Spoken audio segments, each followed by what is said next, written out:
마태복음 8장 28절에서 34절 말씀입니다. 저랑 여러분이 교독하시겠습니다. 제가 먼저 하고 그 다음 한 절은 여러분이 하시고 이렇게 교독을 하시겠습니다. 28절입니다. 또 예수께서 건너편 가다라 지방에 가심에 귀신 들린 자 둘이 무덤 사이에서 나와 예수를 만나니 그들은 몹시 사나워 아무도 그 길로 지나갈 수 없을 지경이더라.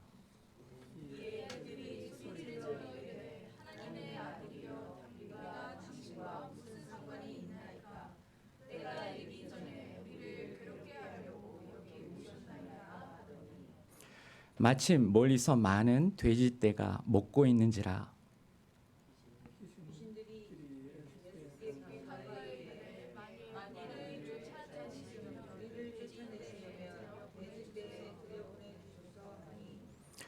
그들에게 가라 하시니 귀신들이 나와서 돼지에게로 들어가는지라. 온 떼가 비탈로 내리달아 바다에 들어가서 물에서 몰사하거늘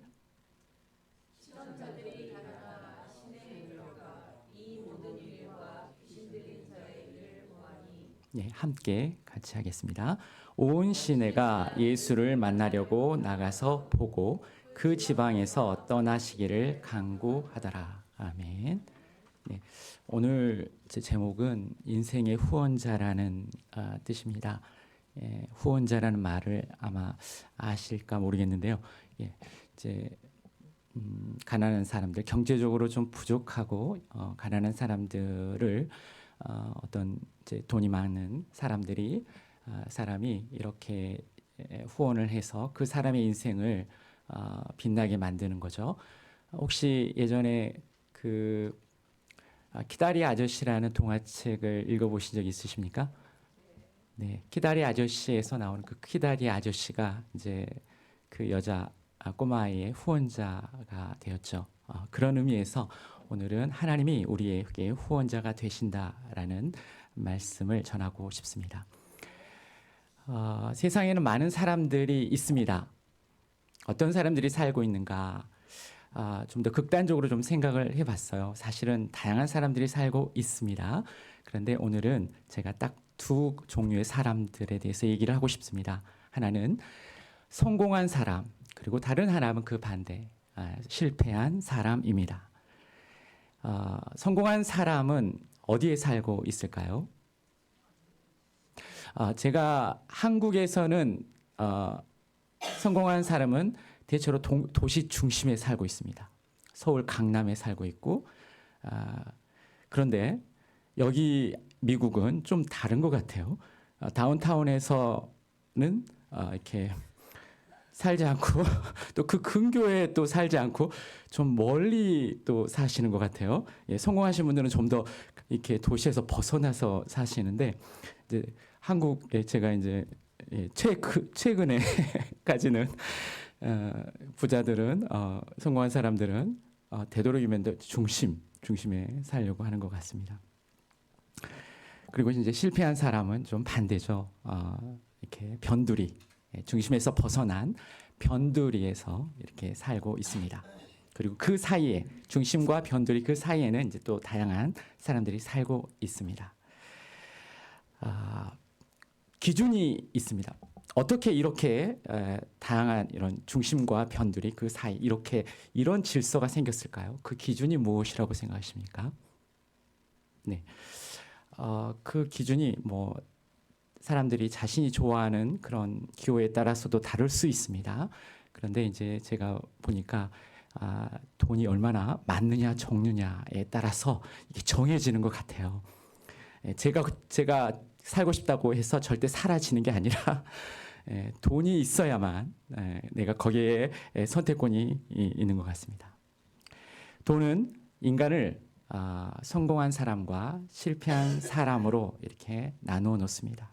그리고 돈은 이렇게 사람을 나누는 것뿐만 아니라 살아갈 삶의 자리도 결정해 줍니다. 그래서 인간은 돈을 숭배한다라는 말을 하게 되죠. 돈이 자신의 가치와 그리고 살 집까지 이렇게 결정을 해주는 것이죠. 만약 어떤 사람이 정말 돈 한 푼이 없어요.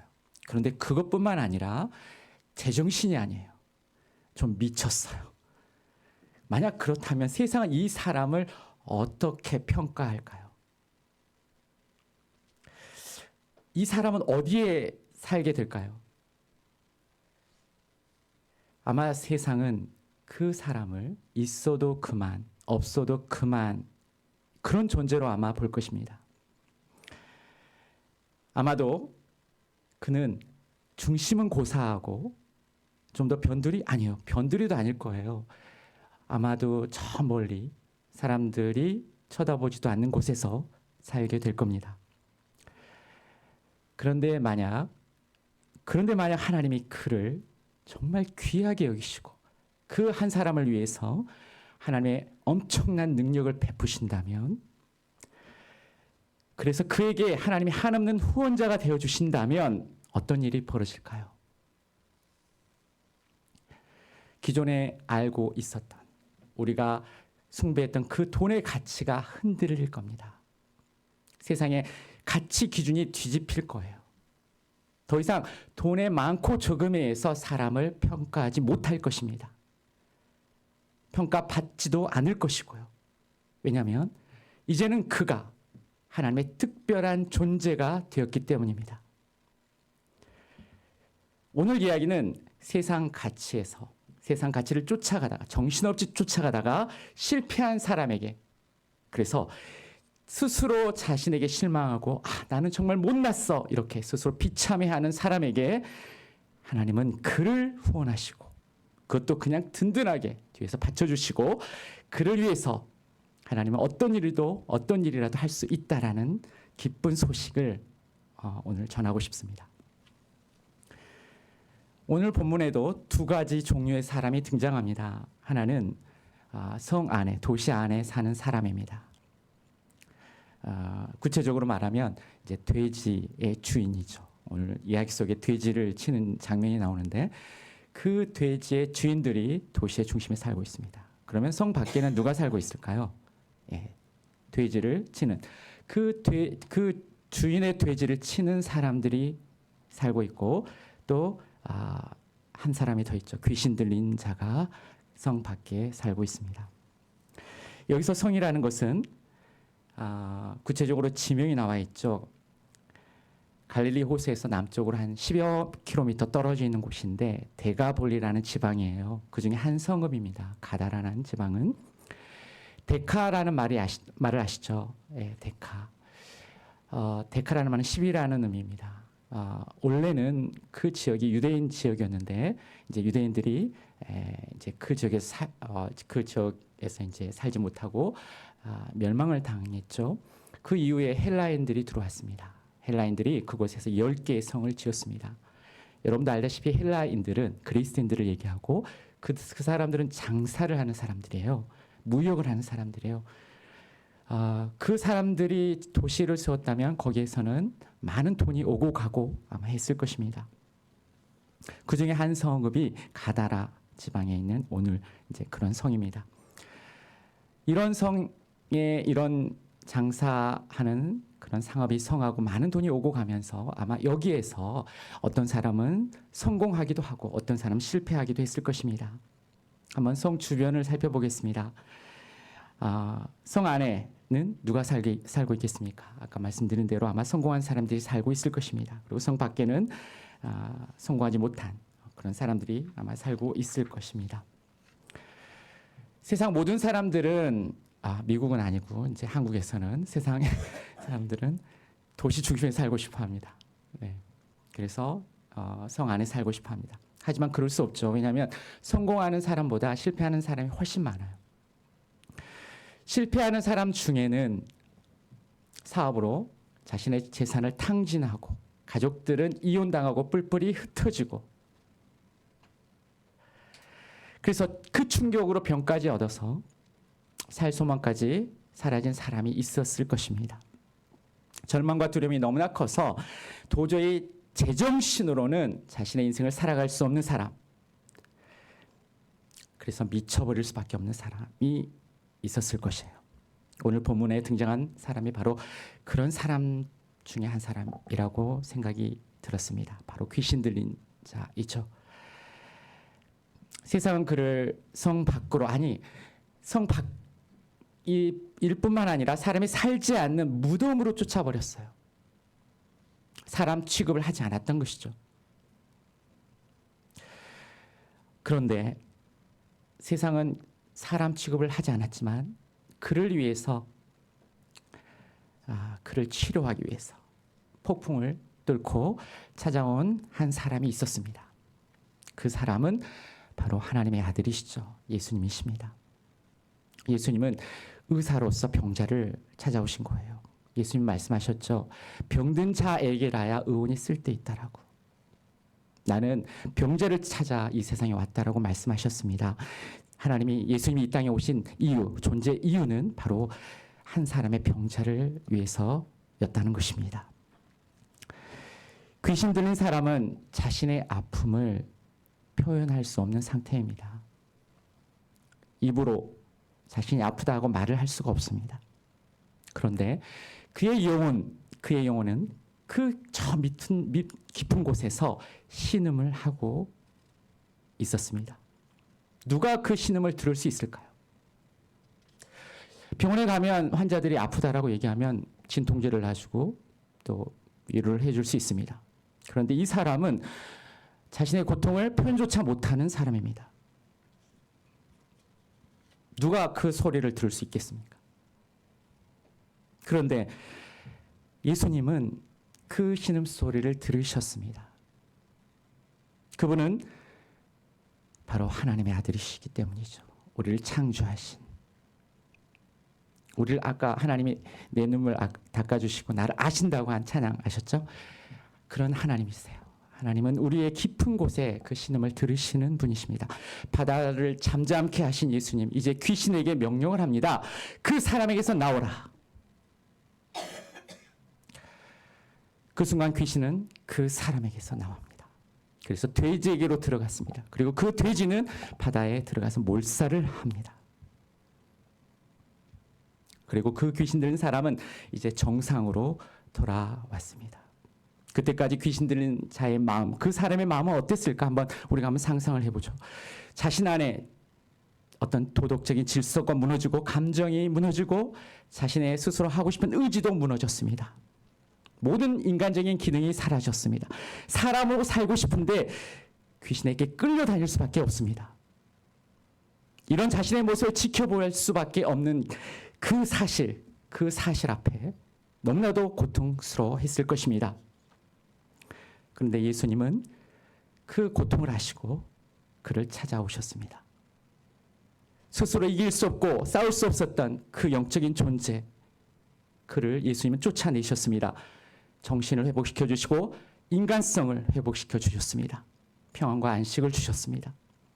이제 그는 인간다운 삶을 살 수 있게 된 것입니다. 스스로 선택하면서 먹고 싶은 거 먹고 만나고 싶은 사람을 만나고 즐기고 싶은 영화도 보고 그럴 수 있는 그런 모습이 되었습니다. 그 사람의 미래를 한번 예측해 보겠습니다. 성경에는 나와 있지 않지만 충분히 예측할 수 있습니다. 그는 더 이상 세상에 있는 가치로 실패했느냐 성공했느냐 세상에 이런 눈으로 자신을 평가하지 않을 것입니다. 그런 평가에 흔들리지 않을 것입니다. 더 이상 성공과 실패를 두려워하지 않을 것입니다. 하나님을 신뢰하게 되었기 때문입니다. 하나님의 초월적인 능력을 경험했기 때문입니다. 보이는 것이 다가 아니구나. 하나님이 주시는 정말 영혼의 깊은 평화를, 안식을 맛보았기 때문입니다. 돈으로도 세상의 어떤 가치로도 얻을 수 없었던, 하나님만이 주실 수 있었던 그 평안을 그는 소유했습니다.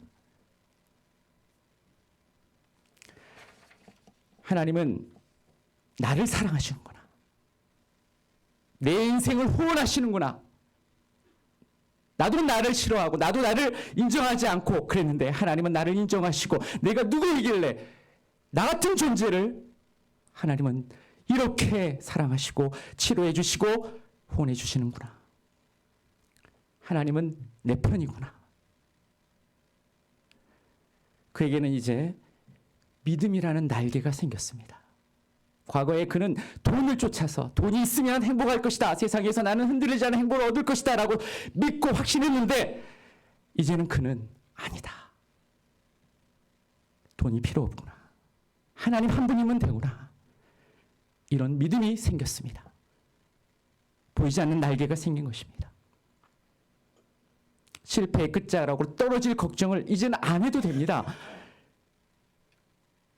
이제는 성안도 아니고 성밖도 아니고 그가 살아가는 세상은 하늘입니다. 넓은 하늘을 마음껏 믿음으로 날아다니는 것이죠.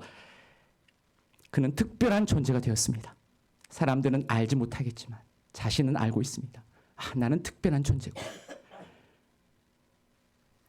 하나님이 계신 하늘이 이제는 자신이 거할 집이 되었고요.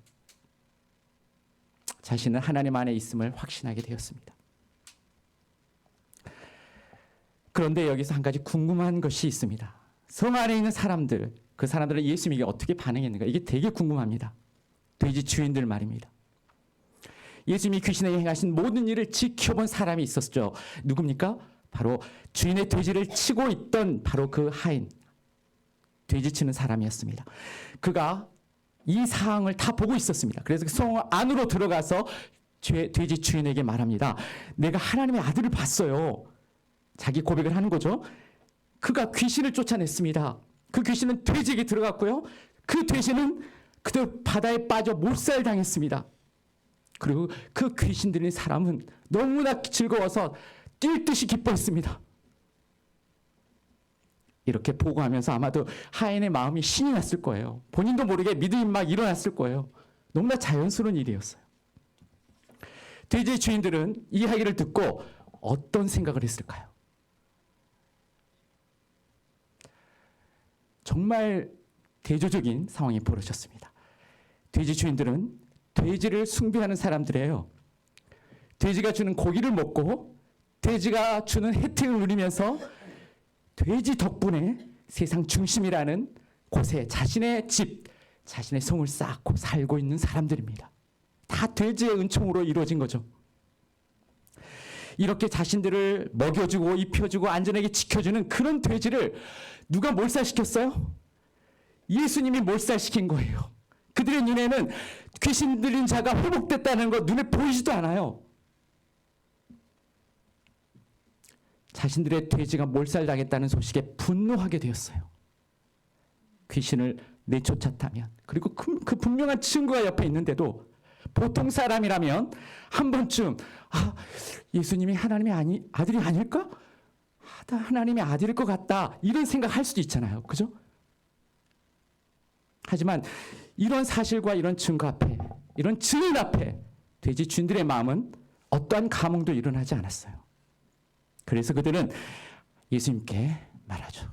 여기서 당장 떠나십시오. 와우. 돼지의 은총으로 성을 건설하고 그 중심에 집을 짓고 있던 사람들, 자신들이 세상의 중심이라고 아마 생각했을 거예요. 그러나 하나님의 눈에 그들은 정말 하나님의 은총을 받을 수 없는, 정말 고립된 그런 외로운 섬으로 보였을 겁니다. 고립되어 있는 존재들.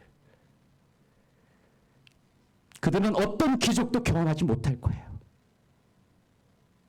살아계신 하나님을 결코 만나지 못할 거예요.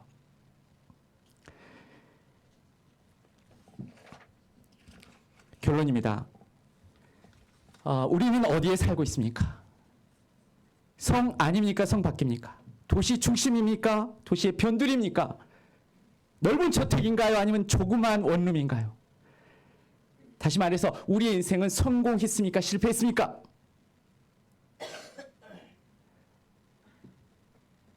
명절 때마다 한국은 부모님들을 방문합니다.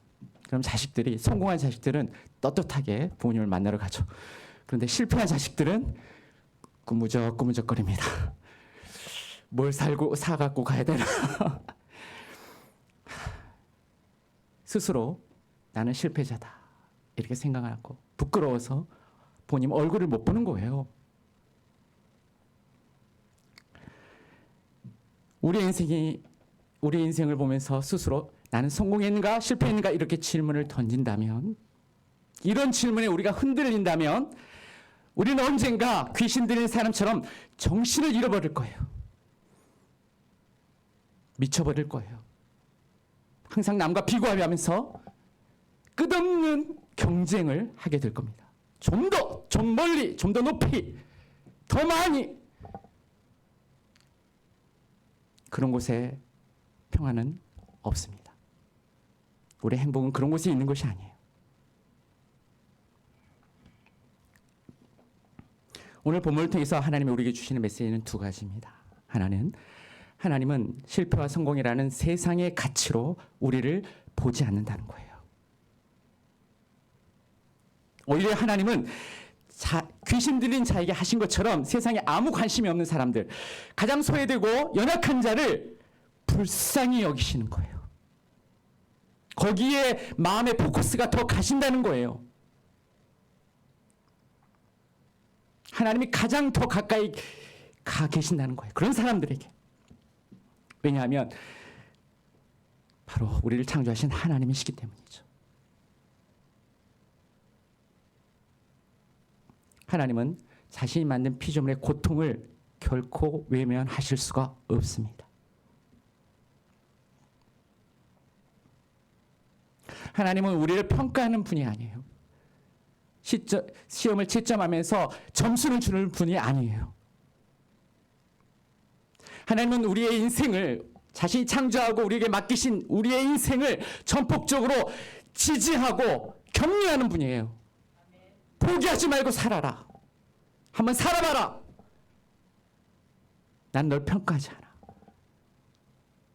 이 인생 속에서 너가 행복하면 되는 거야. 우리를 후원하십니다. 착각하면 안 됩니다. 우리는 이 진리를 믿음으로 붙잡아야 됩니다. 그래서 제가 좋아하는 찬양이 일어나 걸어라입니다. 일어나 걸어라. 이게 한편의 메시지보다도 더 우리에게 힘이 되는 메시지입니다. 나의 등 뒤에서 나를 도우시는 주, 나의 인생 길에서 지치고 곤하여 매일처럼 주저앉고 싶을 때 나를 밀어주시네. 일어나 걸어라. 일어나 걸어라. 내가 새 힘을 주리니 일어나 걸어라. 내가 너를 도우리라. 와, 이건 뭐 앞에서 어떤 메신저가 어떤 말씀을 하는 것보다도 저는 이 찬양이 우리에게 엄청난 영적인 힘을 준다라고 믿습니다.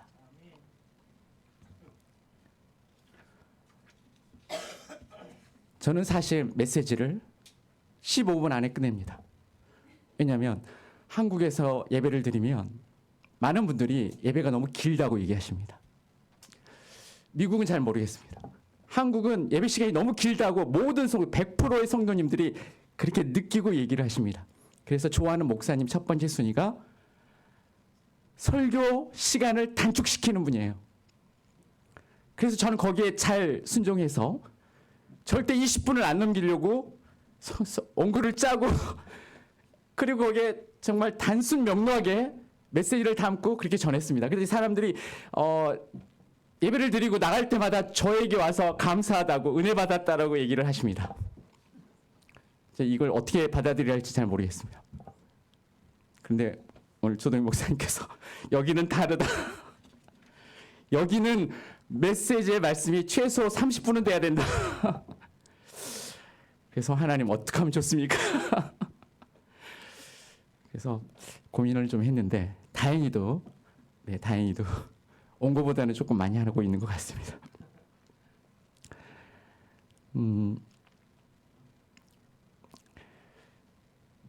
오늘 본문을 통해서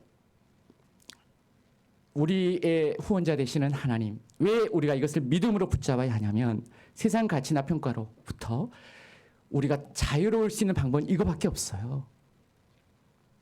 아무리 힘들어도 우리는 하나님이 나의 후원자 되심을 우리는 믿어야 돼요. 그래야 우리의 소유 때문에 우리가 뭘 갖고 있지, 나는 어떤 스펙을 갖고 있지, 나는 누구지, 이런 고민에 흔들리지 않아요. 하나님의 눈으로 나를 볼 수 있기 때문이죠. 하나님이 내 등 뒤에서 나를 후원하고 계신다면 현재는 이렇지만 미래는 어떻겠습니까? 천국이 우리의 것이잖아요. 할렐루야. 오늘 본문을 통해서 하나님이 주시는 두 번째 메시지입니다. 하나님은 우리가 하나님처럼 그렇게 사랑하기를 바라신다는 거예요. 오늘 찬양 아침에 또 하셨죠? 예, 우리 조 자매님께서 찬양하신, 하나님께서 또 이것도 연결시켜 주신 것 같아요. 우리도 서로 사랑하자. 이건 아마도 이 사랑하라라는 이 메시지는 기독교 역사 처음부터 끝까지 지금까지 항상 반복되어 온 메시지일 겁니다. 여기에는 두 가지 의미가 있는데, 그만큼 우리가 사랑을 하지 못하고 있기 때문이다 라는 메시지고, 그만큼 우리 하나님은 사랑을 중요시 여기는구나, 이런 메시지죠. 그런데 여기서 하나님처럼 사랑한다는 것을 저는 귀신 들린 자를 치료하시는 예수님을 통해서 이렇게 말하고 싶습니다. 사랑한다는 것은 이웃의 고통을 느끼는 것이다.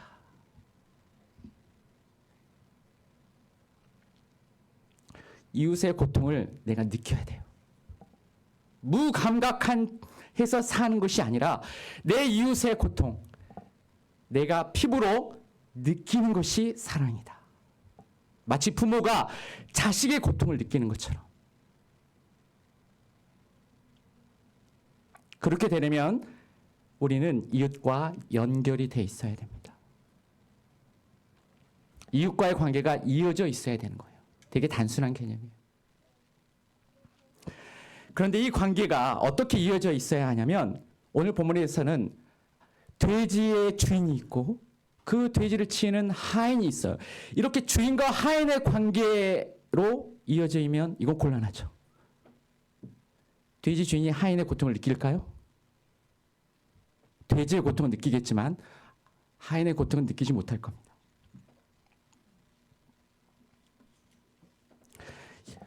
이익을 위해서 서로를 이용하는 그런 경제적인 관계, 물질 자본주의 사회에서 우리는 다 이런 관계를 맺고 있어요. 이런 관계는 하나님이 우리에게 말하는 그런 고통을 느끼면서 이웃을 바라볼 수 있는 그런, 거기까지 가지 못합니다.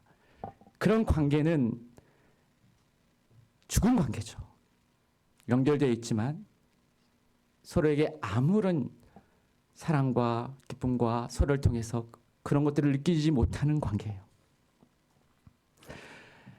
하나님이 우리에게 사랑하게끔, 우리가 서로를 느끼게끔 할 수 있는 관계는, 이것도 이제 제가 만든 말인데, 생명의 긍정의 관계다. 생명 긍정의 관계다. 여기서 긍정이 중요합니다.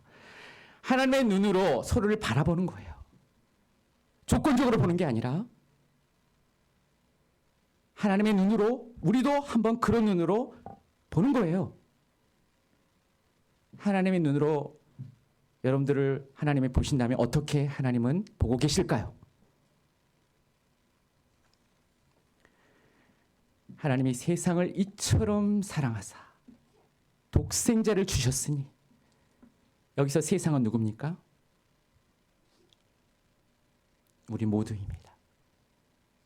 하나님은 세상을 사랑하셨습니다. 누구만큼요? 자신의 독생자만큼.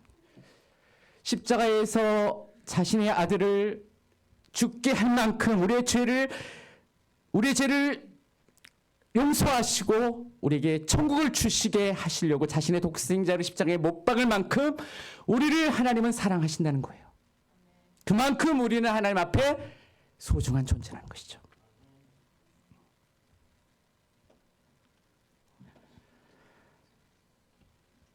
히브리 성경에서는 이것을 토부라고 하죠. 많은 신학자들은 많이 알고 있습니다. 태초에 하나님이 천지를 창조하시고 보시기에 좋았더라 할 때 이 보시기에 좋았더라가 토부예요. 좋다, 선하다 이런 말을 씁니다. 우리는 선하고 좋은 존재예요. 하나님의 눈에.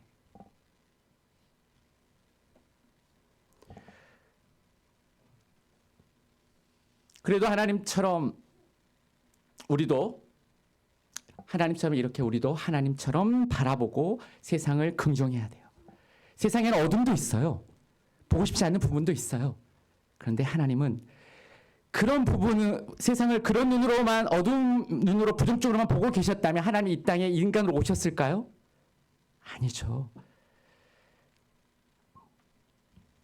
세상을 우리는 아름답고 소중하게 바라봐야 돼요. 비록 어둠이 더 많을지라도 우리는 희망을 갖고 세상을 비춰야 돼요. 서로를 긍정할 때 우리는 연결돼요. 비로소 우리는 서로의 아픔을 느끼게 되는 것입니다. 이것이 사랑이에요. 우리가 뭐 큰 일을 하는 것이 사랑일 수도 있다 생각하는데 뭐 병자를 치유하고 뭐 우리가 많은 돈을 기부하고 물론 이것도 사랑이죠. 근데 저는 그렇게 할 수 없을 것 같아요. 네, 저에게는 그럴 만한 파워가 없어요. 그런데 이런 사랑을 할 수 있을 것 같아요. 내 이웃의 고통을 어떻게 하면 내가 느낄 수 있을까? 어떻게 하면 그들의 마음을 내가 느낄 수 있을까? 그들을 하나님의 눈으로 바라볼 수 있는 거죠.